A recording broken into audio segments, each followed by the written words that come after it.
Benvenuta a Roberta Palazzetti, presidente ed amministratore delegato di BAT Italia e direttore per le operazioni del Sud Europa. Allora, BAT Italia velocemente è una costola del gruppo BAT di British American Tobacco, un gruppo fondato a Londra nel 1902, quotato alla borsa di Londra, fatturato di 25,8 miliardi di sterline, un gruppo molto importante che presta attenzione a quelli che sono i temi della sostenibilità ambientale, dell'inclusione lavorativa, tanti premi e tanti riconoscimenti, un gruppo che ha voluto prestare la sua attenzione a quello che è il sistema dell'agricoltura italiana e veneta, ed è per questo tra le altre cose che interveniamo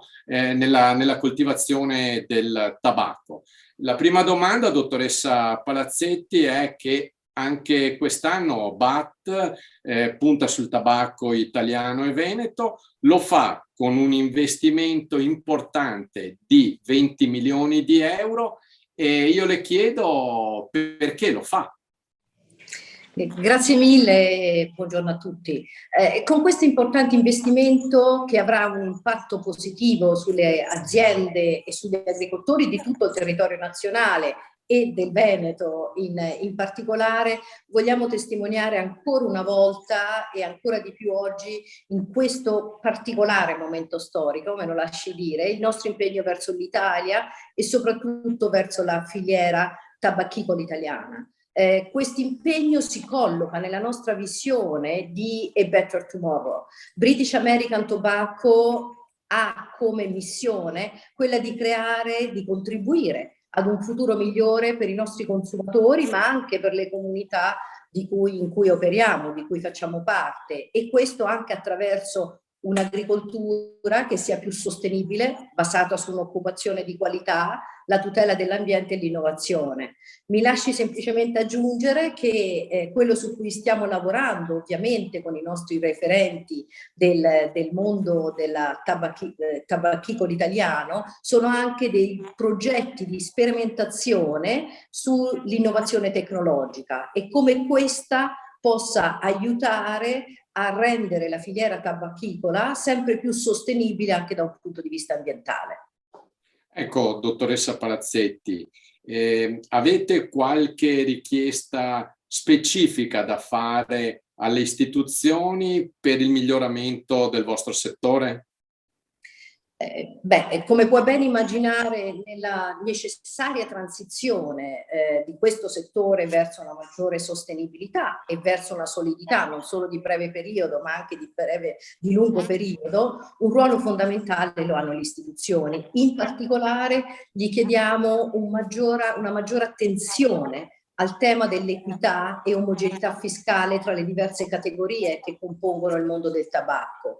Questo è un obiettivo fondamentale da perseguire tenendo conto di diversi elementi, tenendo conto delle evidenze scientifiche su prodotti che hanno un ridotto impatto sulla parte sanitaria, la tenuta del gettito erariale. Non ci dimentichiamo che il settore del tabacco dà 13 miliardi all'anno al nostro Stato, e anche per evitare svantaggi competitivi attraverso una disuguaglianza nel trattamento fiscale tra le diverse categorie che fanno parte del tabacco.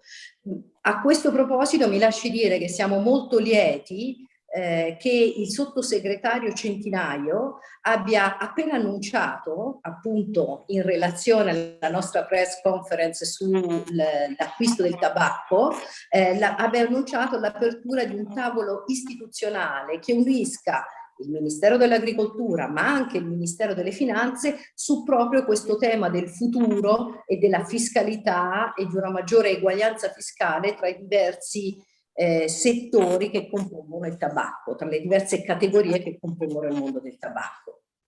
Allora, grazie alla dottoressa Roberta Palazzetti, presidente ed amministratore delegato di BAT Italia, responsabile per il Sud Europa, per questo focus. Naturalmente sarà un piacere ricevere ulteriori aggiornamenti. Verde a Nord-Est terrà sempre un microfono e una telecamera a vostra disposizione e le auguro buon lavoro e naturalmente a presto. E io vi ringrazio tantissimo di avermi offerto questo spazio di colloquio. Benvenuto ad Emanuele Torresani di Italtab, vicepresidente di Italtab. Italtab, realtà importantissima nella tabachicoltura veneta e non solo.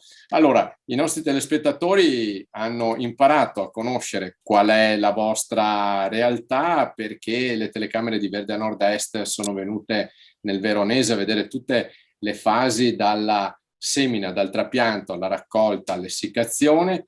E è un momento importante questo, per cui a lei, Presidente Torresani, chiediamo qual è la situazione delle aziende tabacchicole italiane e soprattutto alla luce degli investimenti fatti da BAT, che cosa rappresentano questi investimenti?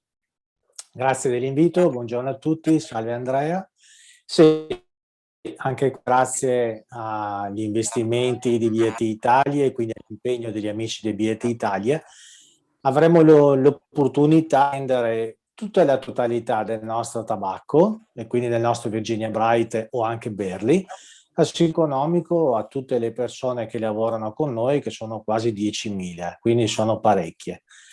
Si impegnano ogni giorno questi lavoratori che la produzione sia la migliore possibile, quindi della più alta qualità possibile. E devo anche spiegare però a tutti che dobbiamo rinnovare ancora come Italtab, e quindi la rinnovo io come vicepresidente perché sto parlando con voi, il nostro appello a tutte le istituzioni, sia esse nazionali che locali, sulla necessità che ci sia una strategia condivisa a lungo termine che porti quindi gli investimenti alle manifatture per poter proseguire in questa attività, così da garantire una maggiore stabilità per tutta la nostra filiera. Grazie ad Emanuele Torresani, vicepresidente di Italtab. Noi continueremo a seguire durante l'anno, durante la stagione, tutte le fasi della tabacchicoltura, e l'appuntamento è a presto per uno dei prossimi incontri. Grazie Emanuele Torresani. Vi saluto, grazie a voi, arrivederci.